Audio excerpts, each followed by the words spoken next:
继续来到高雄的新兴区，当地真有名的婚纱店，昨下晡是火烧厝，业者苦心经营17档的新货总烧了了，这把火嘛咧烧出着违建的疑虑。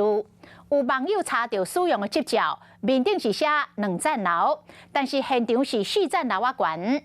高雄的工务局介入调查，讲这间唔是优先拆除的对象，是属于列管中的违建，由所有权人自行来处理。因一直冲出来火势嘛愈烧愈旺，规间店将要互拆价落北。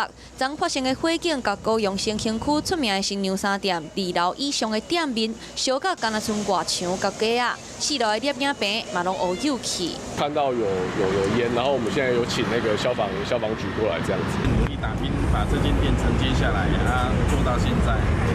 真的是我们是很在意客人的这些感受。新娘衫店经过疫情刷断着火灾，经营17年的新货拢总无去。负责人痛心面对，赶紧伫咧社群公告，会协助9月新人到其他的分店来竞衫。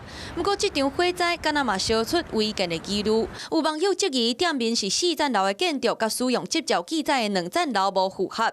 建物界姚明在楼站甲几号是涂骹2站72年7月发照。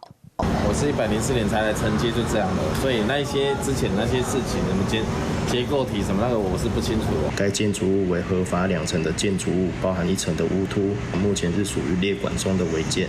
工务局介入调查，发现新娘衫店不是优先拆除的对象，不过确实是列管的违建，会交予所有权人家己处理。Hello， 我是雷亚，想要抢先掌握最及时的新闻资讯吗？赶快订阅、按赞、开启小铃铛，锁定华视新闻 YouTube 频道。